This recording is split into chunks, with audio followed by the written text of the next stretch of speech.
Don't bail in our $190 million, says Aussie Council. And ASPI war machine caught lying, as usual. Coming up on this week's episode of the Citizens Report.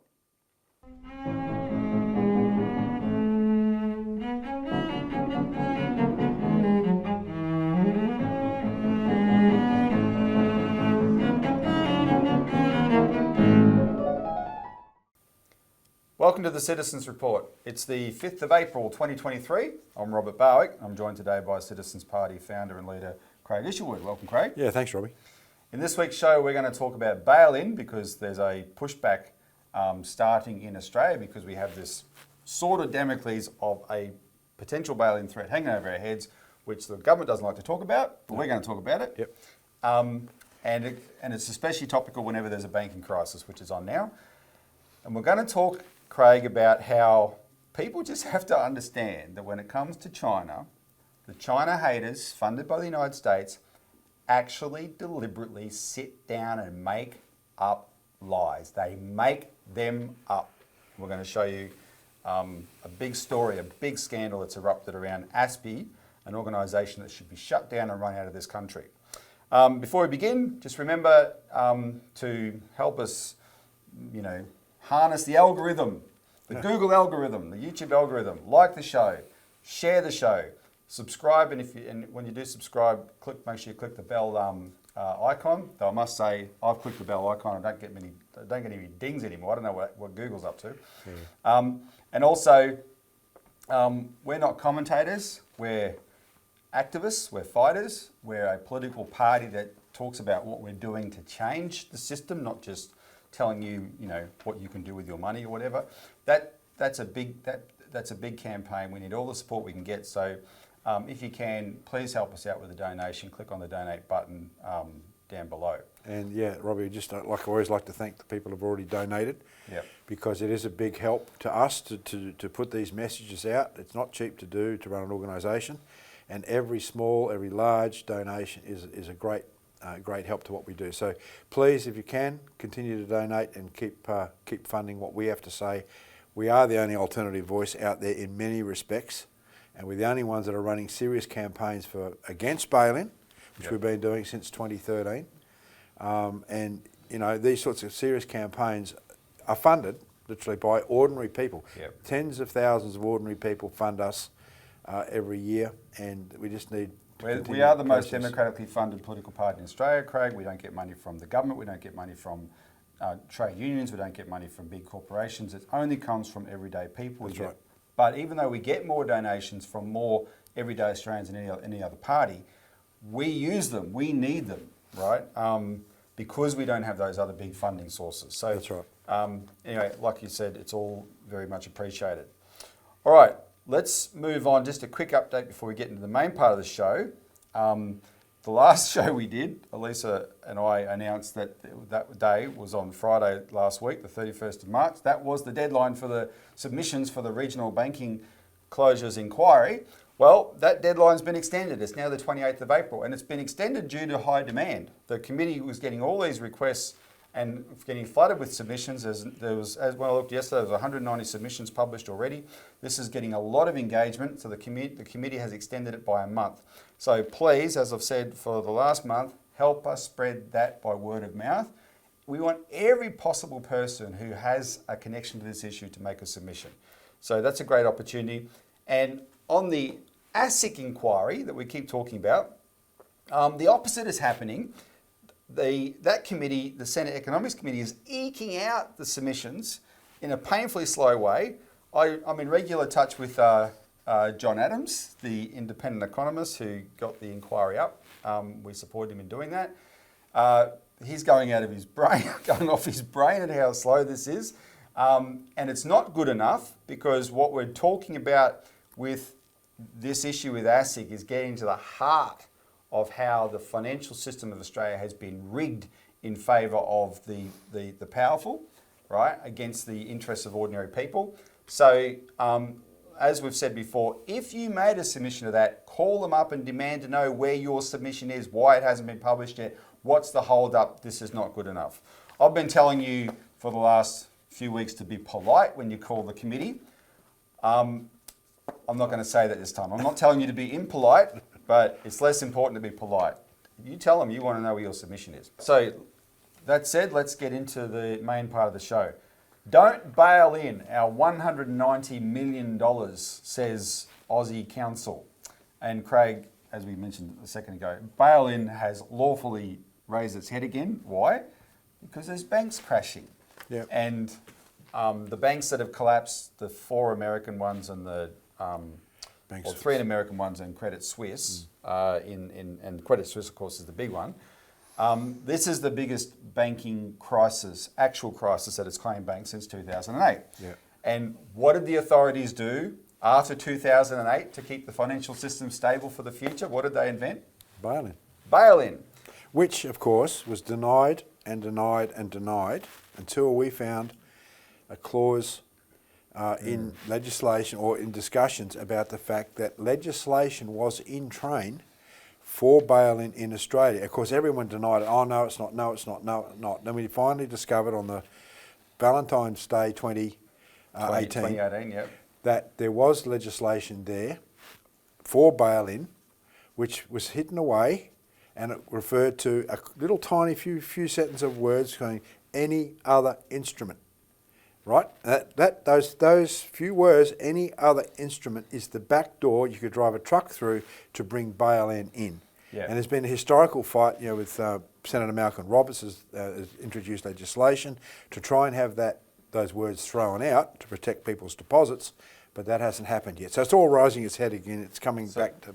And what we're going to report on today is that one of the major regional councils in Australia, not a small one, a large one, is the City of Wagga. Yeah. And a councillor on the City of Wagga raised a motion on this in his council meeting on Monday night. We're going to play a clip of that in a minute. But his name is Councillor Richard Foley, and his concern is this.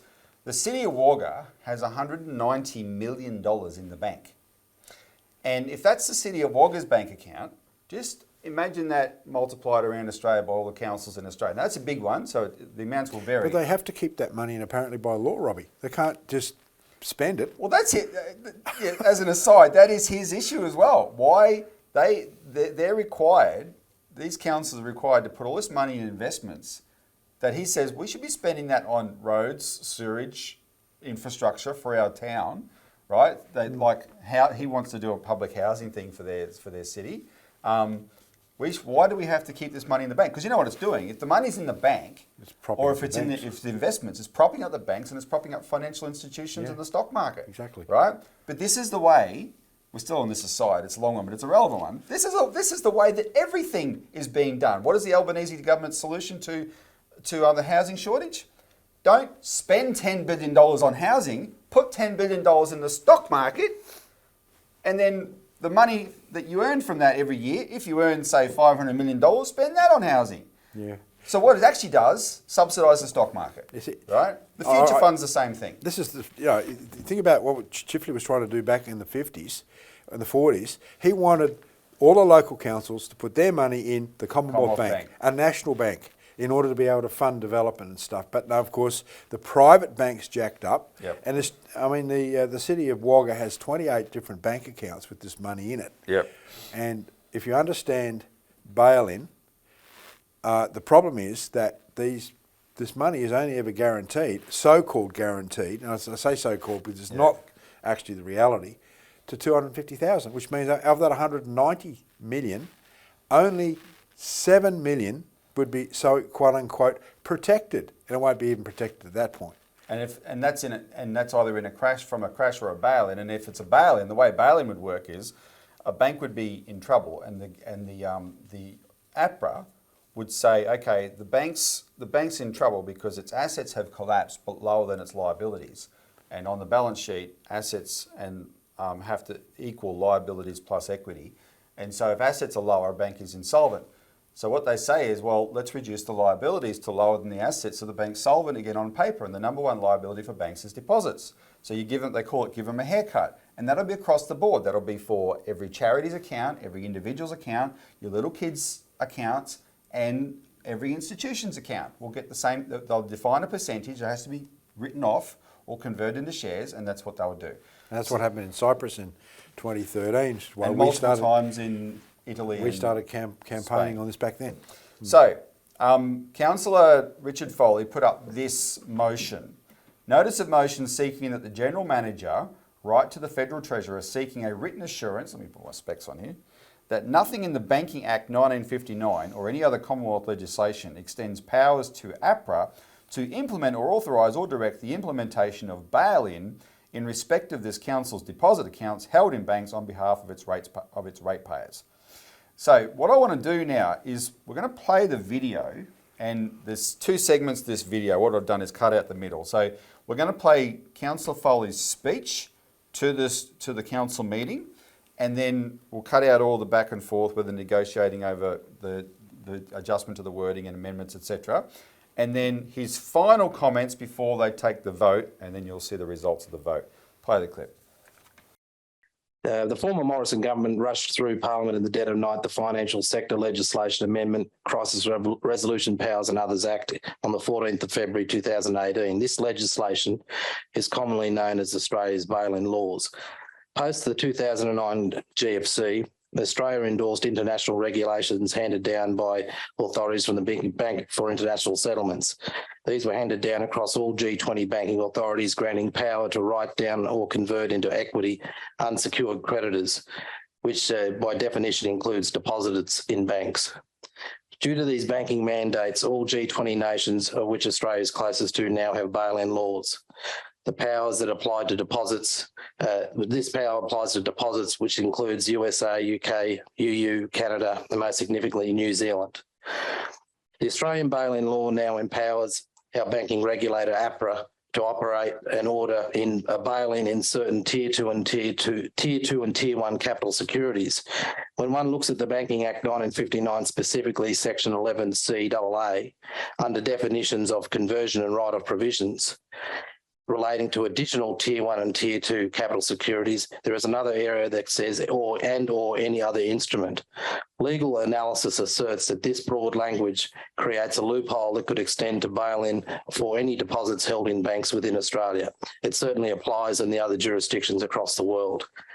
The key issue here at hand is the words in the legislation or any other instrument. As a councillor, I argue that the bank deposits could indeed be defined as part of any other instrument under this vague terminology of the law, which came from the former government. The former government contended that these words did not extend to deposits and just left that as a comment. Frankly, I think that we can't trust just simple verbal comments from governments. We need to see clarification. We now have an international banking crisis underway. 3 large US banks have recently collapsed in recent weeks. The 127-year-old Swiss banking giant Credit Suisse was recently bailed out by its rival with the assistance of the Swiss government. Recent media has cited that some nearly 200 or more US banks may also be vulnerable to collapse. This should ring alarm bells for Australians and also local councils. Local councils lost quite a lot of money in the last GFC. Our politicians respond to concerned citizens who are inquiring about this law by sending informed letters written by party hacks, which all has the same thing to say: don't worry, you're protected by the Financial Claims Scheme, which guarantees deposits up to $250,000 per person per bank. That was brought in by the Rudd government. The problem is now that guarantee has not been adjusted to inflation. It is now offering only 34% less protection than when it was legislated. Secondly, the guarantee is not funded at all by any government.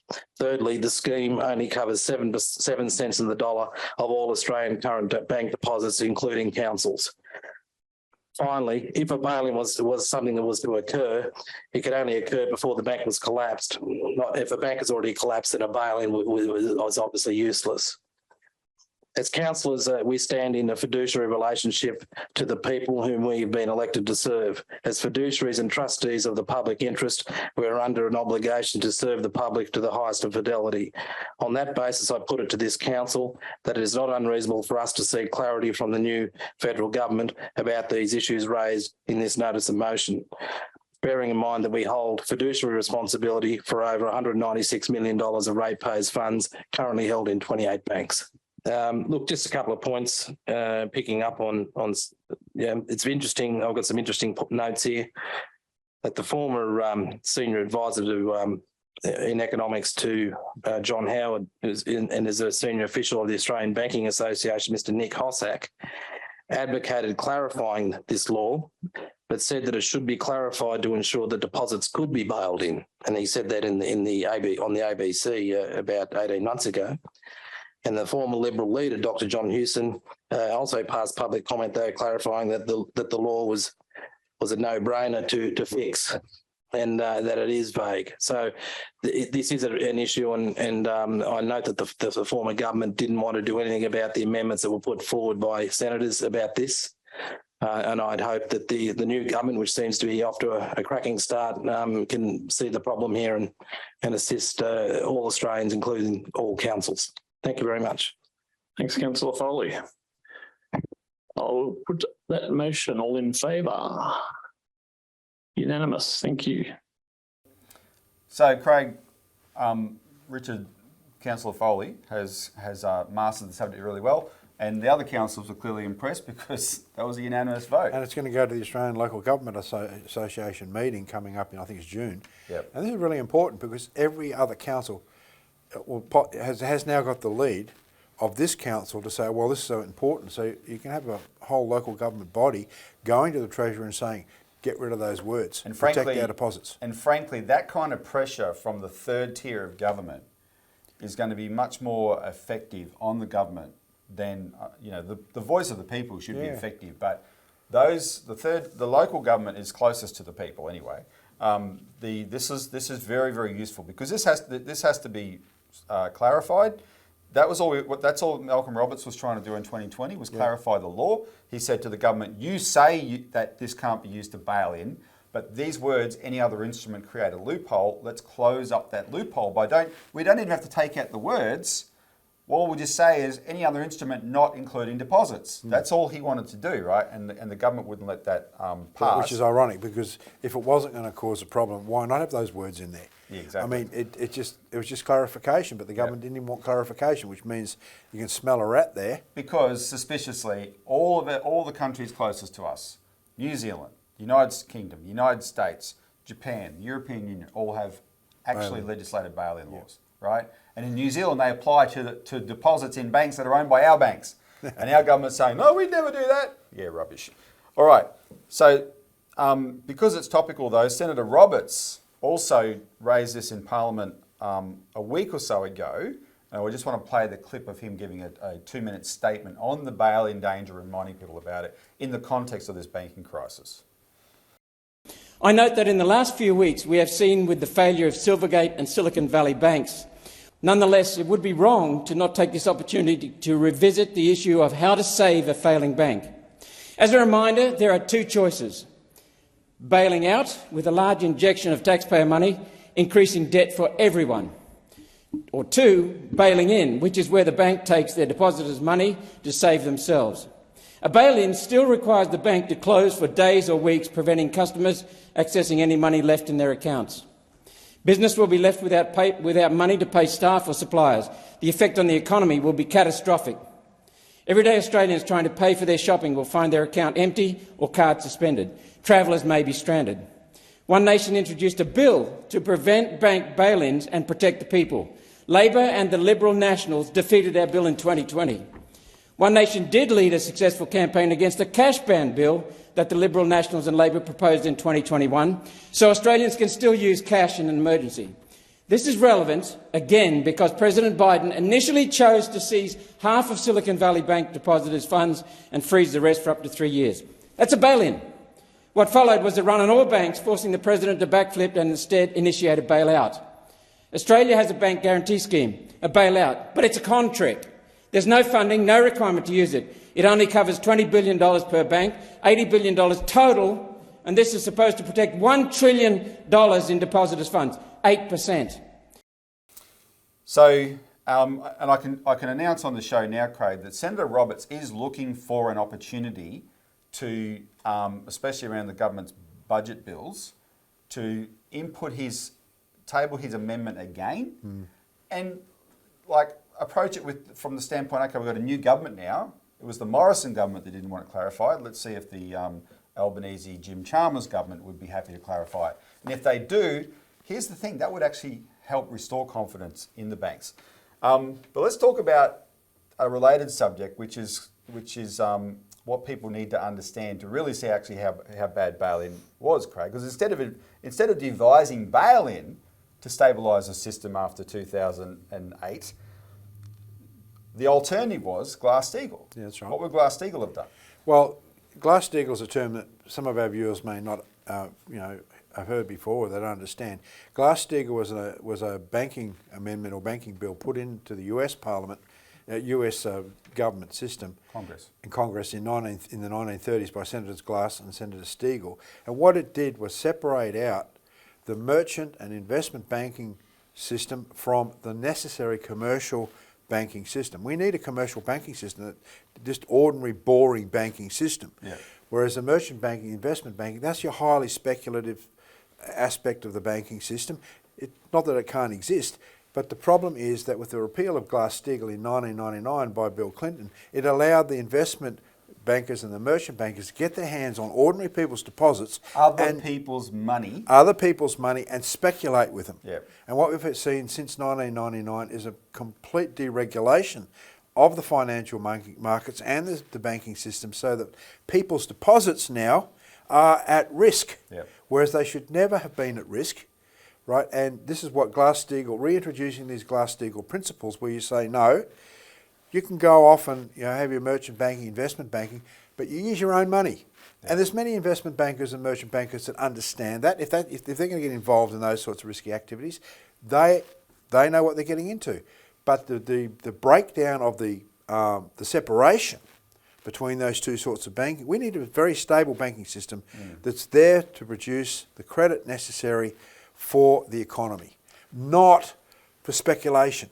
And that's where the whole system is developed into one big giant global casino with quadrillions of dollars of derivatives, which are fictitious instruments in the sense of that they're just made up out of nothing. They have no reality, no connection to physical production.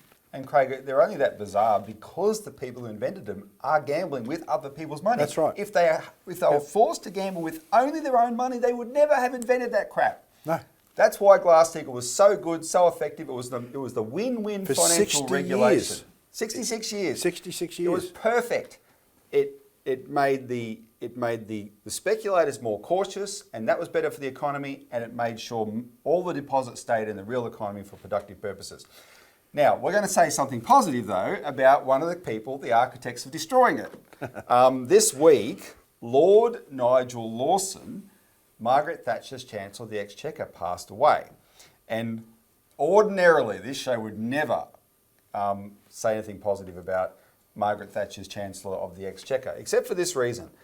Lord Lawson, Craig, is the father yeah. of Nigella Lawson, the television chef, Yep. right? So most people would think he's more famous for that. But he was actually Thatcher's Chancellor of the Exchequer.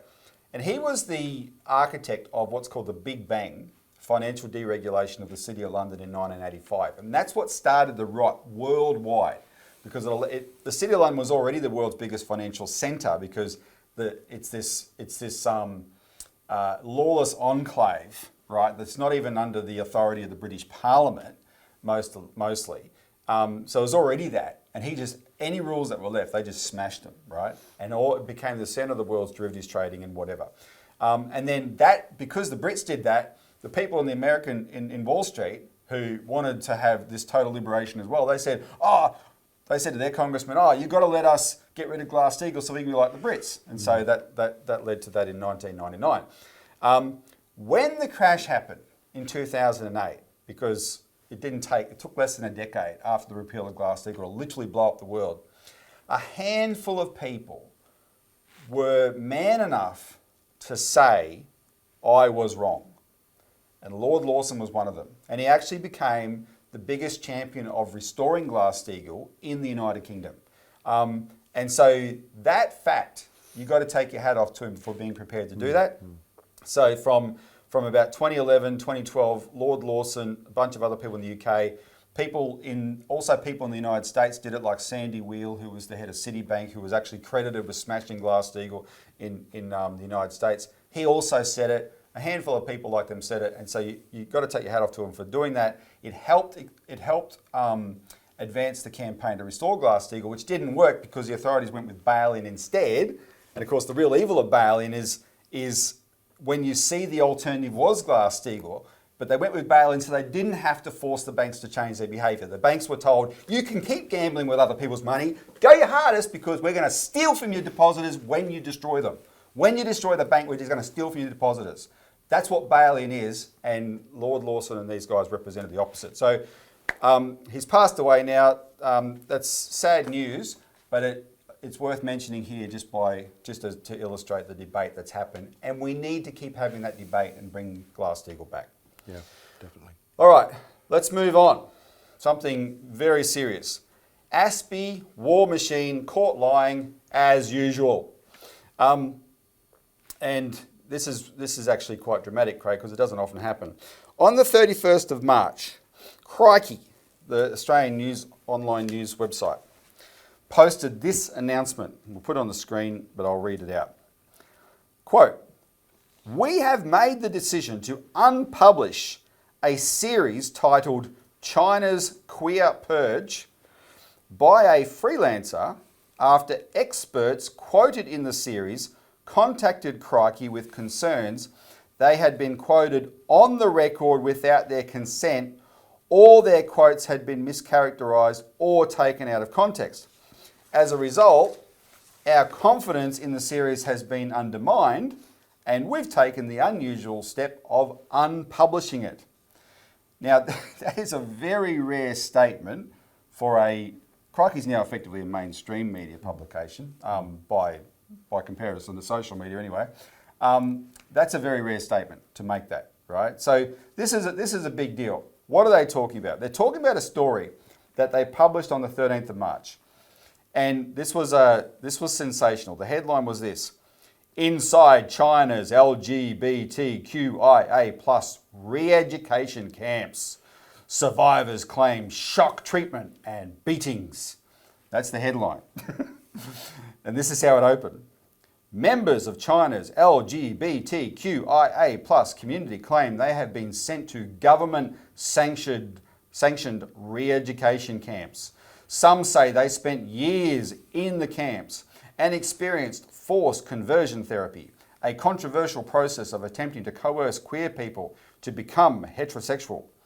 Survivors tell Crikey conversion therapy was carried out in militarised camps," that's in quote marks, "where they claim they suffered forced electric shock treatment, beatings and other abuses. Some say they were kidnapped and brought to the camps. Others escaped, only to be shunned by their families to live in fear and solitude. Survivors provided testimonials to Crikey that, when matched with satellite images and government websites, linked the camps to the Chinese Communist Party, CCP," end quote. And it got worse from there. Now, so I'm a Crikey subscriber. I saw it straight away. It was all over the internet straight away, and a whole bunch of us immediately saw this as a pile of rubbish. But let me just give you a bit more detail on it. The author is this freelance reporter named Tom Kennedy, and his sources for the story, these are the two sources he cited. Quote, "Daria Impiombato, an analyst from the Australian Strategic Policy Institute." And Daria's contribution was linking the claims of the camps to the Chinese government. And Nathan Rusa from ASPI, who provided satellite images of the militarised camps. So, like I said, we knew it was rubbish, Craig, straight away. Because, and people who follow me on Twitter will see this, that there's a growing community of people who are prepared to speak out about this kind of thing now. But there's a lot of Chinese people in Australia and in China who do participate on the internet, despite what you've been told. And they were pointing out, well, hang on a minute, China there's no issue with LGBT, the gay community in China, none whatsoever. There's gay bars everywhere, all over the place. And then one of the details, which I didn't know because I don't know anything about China in terms of this stuff. The most popular star on Chinese television is a transgender woman, right? Yet this is supposedly they round up all the LGBT community and persecute them in camps. So that all was strong evidence that this was a total beat up story. The other reason I knew it was beat up because of the author, because I want to go through a little bit of our history with this author, which we talked about last year, and you'll see why this is such a big deal now. Tom Kennedy, we know Tom Kennedy and we know ASPI. So Tom Kennedy defamed me, Robert Barwick, in a SBS article in August 2022. And the title of that article was Harassing, Targeting and Intimidating. Is Australia a safe place for critics of the Chinese government? And that article was about an ASPI person named Vicky Xu. And Vicky Xu is a Chinese dissident who works for ASPI now, which means she's funded by the United States State Department, but based in, I think she's actually over in Washington now, if I understand that right. But this was last year. And there was an event that I went along to last year. But I want to read you the section from the article that's relevant here. And see, look, this is Tom Kennedy writing this, just like he wrote those previous words I reported. Ms. Xu, who says she's been followed since moving to Australia and speaking out on human rights, says groups of people supporting the Chinese Communist Party, CCP, are trying to scare activists out of speaking at events. Quick aside, can I just say, one of the tells now on whether someone's a China hater or not is whether they use the right name for the Chinese. To keep saying CCP would be like calling the Labor Party PLA, Party of Labor of Australia, deliberately choosing the wrong acronym. The acronym is Communist Party of China, CPC. But they want this, they've so demonised this acronym, CCP, that they keep using that. Anyway, that's just as an aside. So supposedly, according to Ms. Xu, the CCP are trying to scare activists out of speaking at events. Continue with the quote. It seems to me that their aim is to make institutions and universities fear such disruption and make them too scared to invite journalists, researchers, analysts like myself, she said. Because I was participating at the event, which I went to, La Trobe University had to hire security specifically for this event, which I didn't see. I was there. And then she added this, especially in light of what's happened to Salman Rushdie. Yeah. Now she's talking about an event, and they're going to talk about me in a minute. And do you know what happened to Salman Rushdie? He was at a public event and someone raced up and stabbed him. Yeah. Tried to kill him, right? This is me. Anyway, we'll get to that. Okay, so continuing with Tom Kennedy. Co-authors of Uyghurs for Sale and senior ASPI fellow James Leibold was chairing the event and had to call security to ask the man to leave. ASPI is a national security and defence think tank that receives funding from Australia's Defence Department, foreign governments including the United States and military contractors. Quoting Mr. Leibold, quote, he became quite agitated and stood up and started to walk towards her in a pretty confronting way, and myself and Sophie McNeil from Human Rights Watch had to intervene, Mr. Leibold said. The man who Miss Xu claims harassed her is Robert Barwick from the Australian Citizens Party, end quote. Now, Tom Kennedy interviewed me before he published that story, and the interview was bizarre. But anyway, it was a long interview, we had a long discussion, and I gave him my side of the events. But I gave him something more important. When I went to this event last year, and some of our regular viewers will remember us talking about this at the time, I wasn't alone. I was with Richard Barden from our office, and Richard Barden filmed the incident. And so we're going to play that film again so people can actually see what actually happened and remember what they describe. And I just want to preface a few things. They're saying that I started to walk towards her in a pretty confronting way. What you will hear, listening to the tape, listen to my question. It's a It's such a boring question, my wife was surprised I asked it. She thought I'd be more disruptive than that. I just wanted to ask a specific question. I wasn't there to disrupt it. I was there to get Vicky Shu's answer. She turned it into something else. I only moved forward slightly because someone at the front told me to. They said, go to the front. And I moved out of my chair a few paces forward, then I stopped. But also pay attention to James Leibold and Sophie McNeil, neither of whom, as I moved forward, did anything to protect Vicky Shu. Vicky Shu doesn't do anything. She's so far away. There's no way in a million years I'm a threat, that anyone there thought I was a physical threat to anybody. And this journalist saw that before he wrote those words I just read to you. So play the tape. The Citizens Party. I've got two questions for Vicky. The first is on the effectiveness of your weakness for sale report. Can you identify manufacturing companies that have stopped using Uyghur labour because of your report?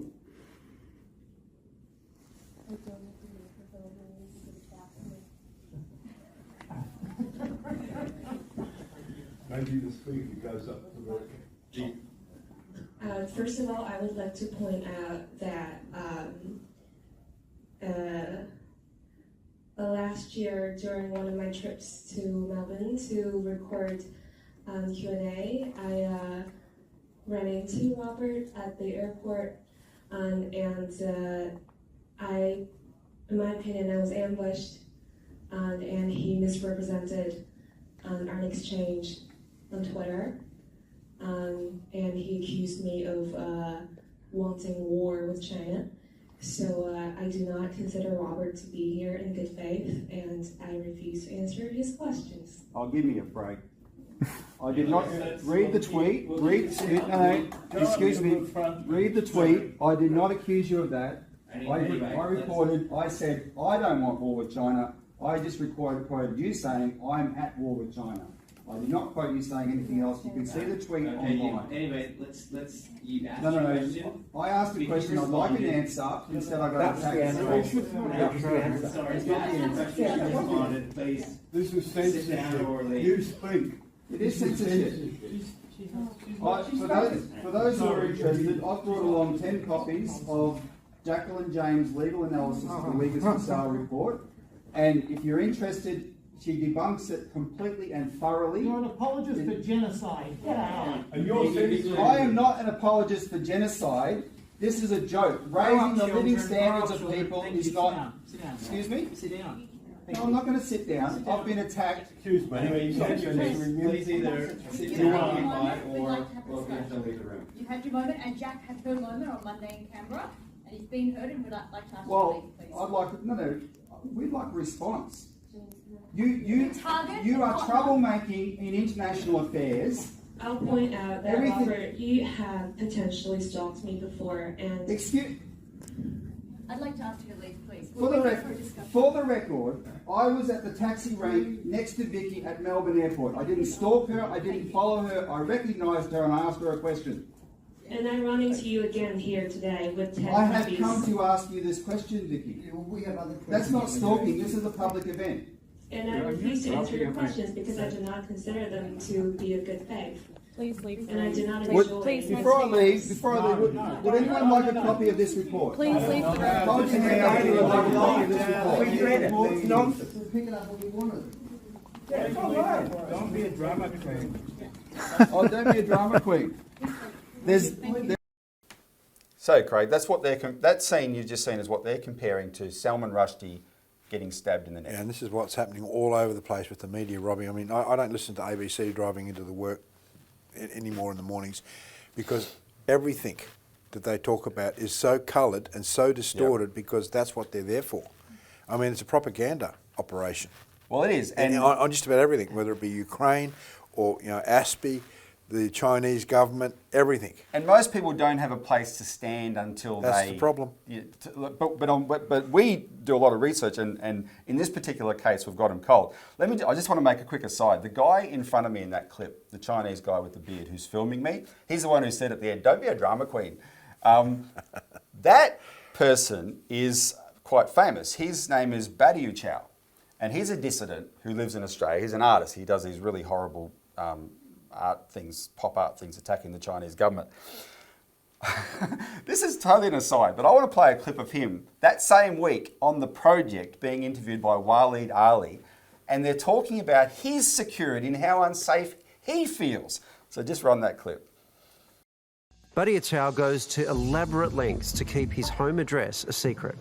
Are you safe here? I wouldn't say so. I wouldn't say so. Because this is the death threats in a digital form. But in reality, I also received harassment from being followed in the city to possible home invasion. What's your daily life like? I was talking to the producers before, and even getting you here for this interview was quite an ordeal. Just have to be very careful. You know, I guess the biggest pain is, as a Chinese Australian, that I sometimes will feel concerned to go to a place like Chinatown. Now, Craig, the reason I wanted to run that clip is because when we he's right in front of me. He didn't seem security conscious at all. But more than that, when Richard and I turned up at the event, here he is waltzing. It's night time. He's waltzing down Collins Street in the dark, bold as brass, not a care in the world. No special security. No nothing. No paranoia. Yet that week on the project, right? He and Waleed Ali made it look like he's furtively, like in hiding for fear of his life. I mean, this is a charade. It's an absolute charade. But we've got him cold. So what we're talking about now is the author of this article, who then wrote the Crikey article that has now been unpublished. And this is very, very important. So what happened after the Crikey article went up, Craig? There was a huge hue and cry, right? Now, Crikey said they took it down because people quoted in the article contacted them. And that's true. Daria and probably Nathan Rusa from ASPI contacted them and said, you better take this down. But that was on the 31st of March. The article was written on the 13th of March. And the hue and cry went up straight away. The attacks this article came under was just swamped it. Mm-hmm. And Daria and Nathan Rusa distanced themselves from the article, but they didn't do it straight away. Nathan Rusa took 3 days to distance himself from the article on Twitter. Daria took 5 days. I kid you not, they waited to see the response, because what they're doing is this is my view. They have been running this Uyghur line, Uyghurs locked up in camps, the same template, right? And it's flown. And so they thought, well, let's expand this to the LGBT community, right? And when it was swamped with such blowback, then they've tried to distance themselves. And they've tried to wash their hands of their role in it, right?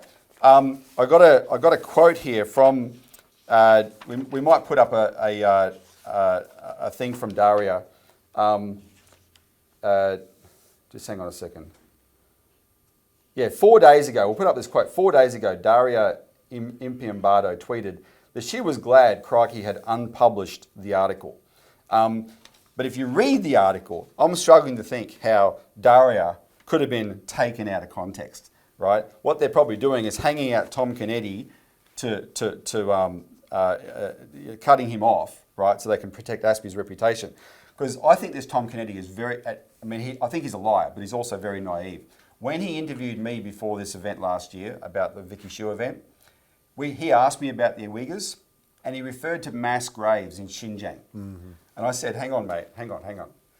Do you know, despite everything you've heard about genocide in Xinjiang, do you know nobody who has been talking about genocide in Xinjiang, nobody has alleged there's mass graves?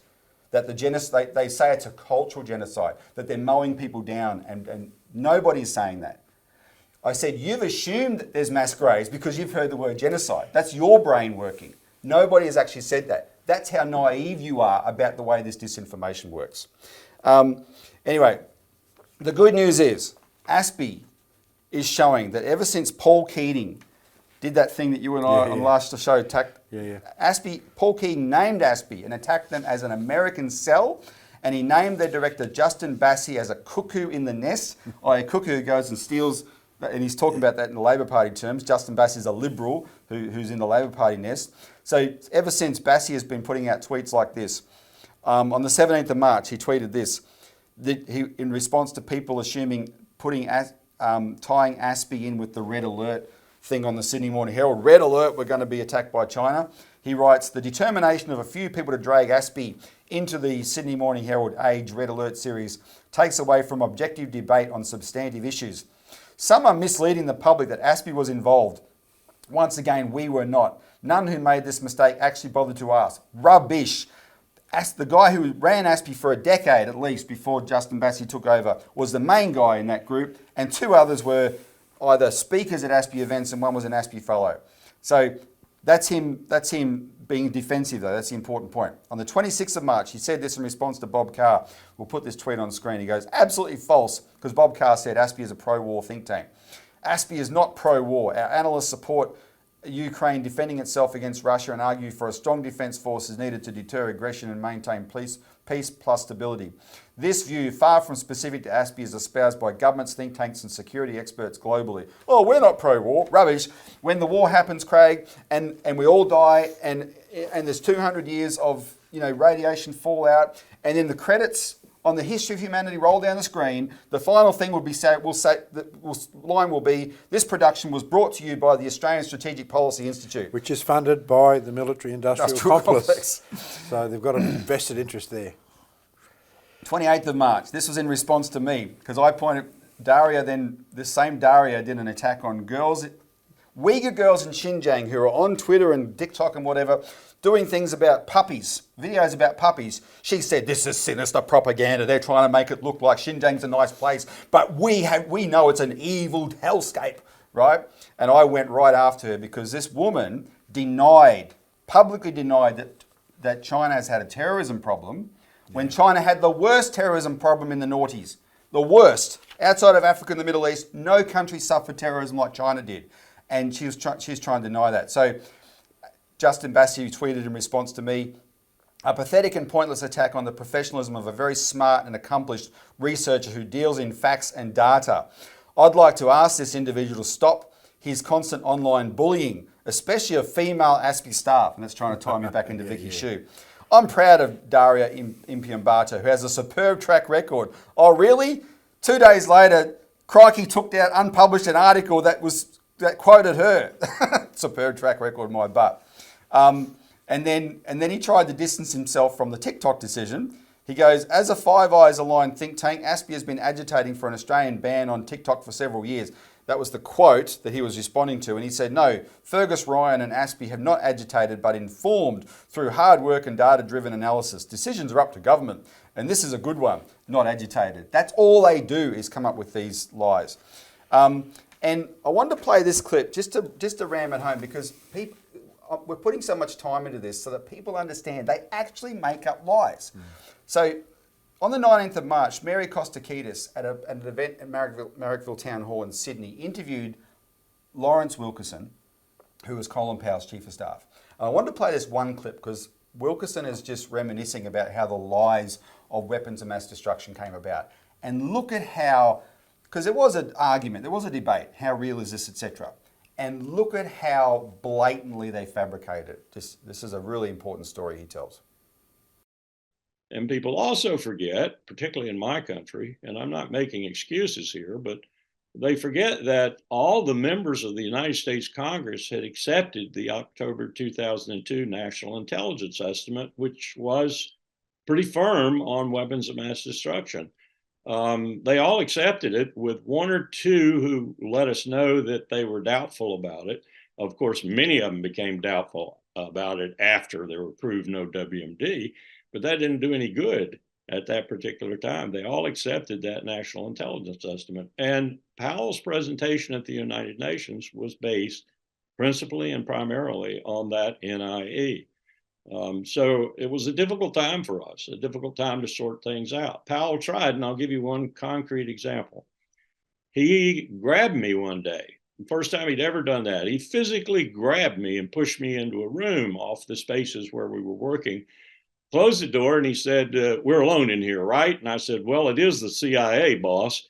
And he didn't even smile. He just began to talk to me in a very strong way, saying he wanted to pull all the business about torture, his phrase, out of his presentation. And what he meant was essentially the most powerful element for a domestic audience, Saddam Hussein's connections with al-Qaeda right after 9/11. I said, good, let's do it. He looked rather surprised. I think he thought I was going to object. I didn't. I thought it stunk. I thought it was terrible stuff. It didn't have any concreteness to it. It was all circumstantial.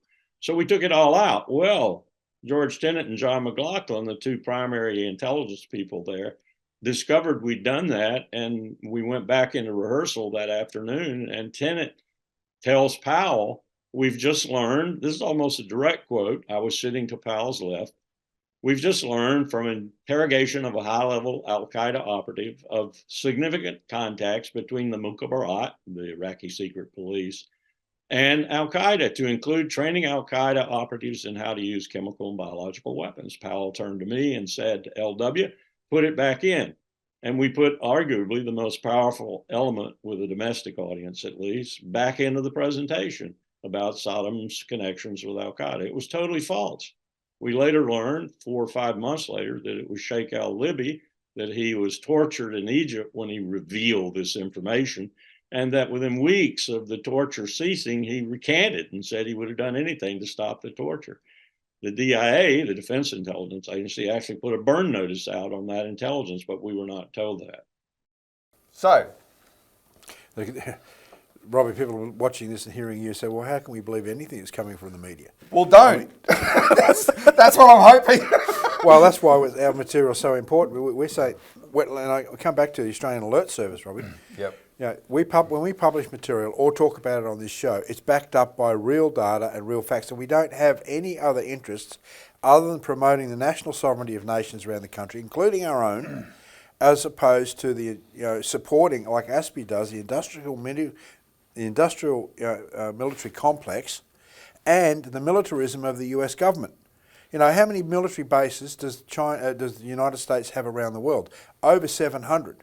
How many does China? Maybe 3?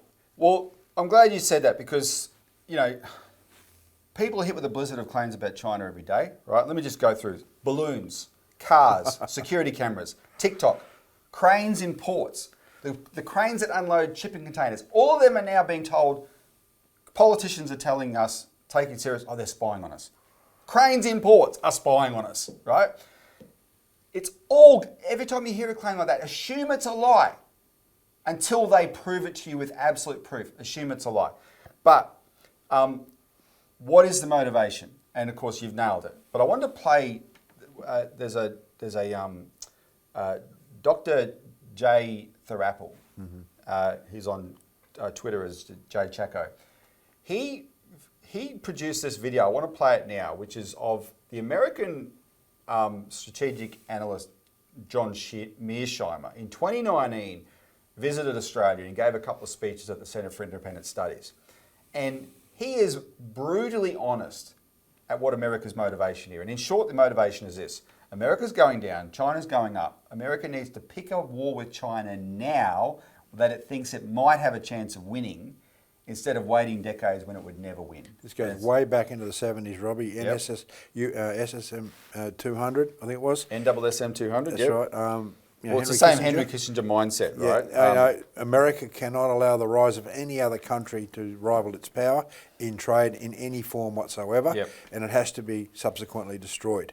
That's the mindset we're talking about here. So listen to, I hope we haven't gone on too long, but listen to John Mearsheimer, the clips that Jay's put together from these presentations that he did in 2019. So why should Australia support America in a containment strategy against China? You understand, if you go with the Chinese, then you're our enemy, and we put our gun sights on you. You understand that, right? You're either with, this is a zero-sum game. You're either with us or you're against us. What struck me about the Australians over time is how loyal they have been to the Americans, how they pretty much do anything the Americans ask them to do. I actually think the Australians have more leverage over the United States than they realize because the United States needs Australia. So what are you saying? Because of all this economic prosperity, and I don't deny anything that Tom said. I fully understand that China has been very good to you. and that you would love to perpetuate this situation ad infinitum. You'd be crazy not to. I understand that. But what I'm saying to you is those days are over. You have to choose. And if you choose to ally yourself with China against the United States, and there's a bitter security competition, you're our enemy. You understand, from an American perspective, I want to see the Chinese economy flatline, if not decline.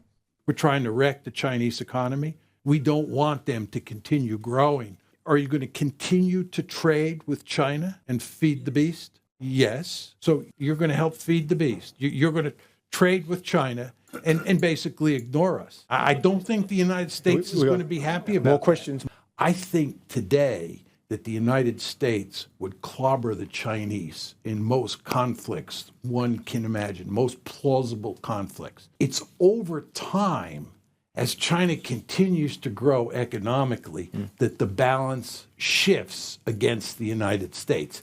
For example, if you're China and you're interested in taking Taiwan back, you do not want to do it now with military force. You want to wait 20 or 30 years, okay? But what this tells you is that it's in America's interest to pick fights with China now. And Craig, the thing I want to say about, I'm sure the audience is finding that, quite confronting, right? That is the brutal reality of the motivation of the American neocons laid out right there. That's 2019 though. What's happened since 2019 has played out exactly the way Mearsheimer was talking. Exactly. Yeah. We are led by people who have bowed the knee to that agenda because they're incapable of standing up for the sovereign interests of the United States. They picked a side, and the side is not the country that all it wants to do is business with us. They picked the side of the country that will go to war, blow up the world in order to maintain its position. And unfortunately, Robbie, a lot of our elected representatives don't understand this geostrategic war. The difference between supporting the interests of ASPI, the military-industrial complex, right, which will lead us to war. And they don't. And but they don't understand and there's a reason they don't understand it, though. I mean, if they were regular viewers of the Citizens Report, they'd understand it better. Yeah, but they're not. They choose not to. Do you know what they are? So we'll put this picture up. This is a photo that was published this week because of a transparency scandal. Those are 10 politicians, Australian politicians, who in January went to Washington for a week, fully funded by the United States State Department. The whole thing was funded by the US State Department, and they're there to basically be briefed on America's strategic intentions vis-a-vis China, right? And the reason it became a story is because two of them, the two on the left, Luke Gosling and Helen Haynes, didn't disclose it in their register of pecuniary interest because they didn't fund it. The State Department funded it. I'd like to know if they flew business class or economy, frankly, for this junket. But the Australian public didn't hear anything about that trip, Craig. No. They're hearing about it now because of this side issue. Contrast that to the huge hysteria over Dan Andrews going to China. And the big flap about Dan Andrews was he didn't take any media, he didn't take any business people. Well, he's taken 7 trips to China since he's been Premier. Half of them he hasn't taken the media on. It wasn't an issue before. Now it's absolute hysteria. Yet that kind of trip paid for Dan Andrews, Victorians paid for Dan Andrews to go because he's doing business deals with China. And I'm not necessarily approving of everything he's doing in the ways, in terms of the specifics, but I insist that we just treat China like a normal country. This would not be an issue if it was any country other than China. They can do it. Did those journalists take any media with them? No media even reported that it happened. Either Australian media or media based in the United States didn't even report it happened. It is so normal that this is how there's a production line of politicians that go to the United States and probably the United Kingdom as well to get their point of view, and that's why they don't understand the strategic reality. Yep. Bought and paid for is the term. Yep. All right. Well, look, we've probably run out of time. I'm saying probably because we've got the clips that we're adding in here. So we might be over an hour, sorry. If we've probably broken the record. If we have, apologies, but it's a long weekend for Easter, so you've got more time to watch it. We better wrap it up there, Craig. Yeah, really important material, Robbie. Yeah, all right. So thanks to the viewer for tuning in. Remember, extra month for the regional banking closures inquiry. So put in your, help spread the word to make submissions. Call the ASIC inquiry next week and ask where your submission is, and tune in at the end of next week for more of the Citizens Report.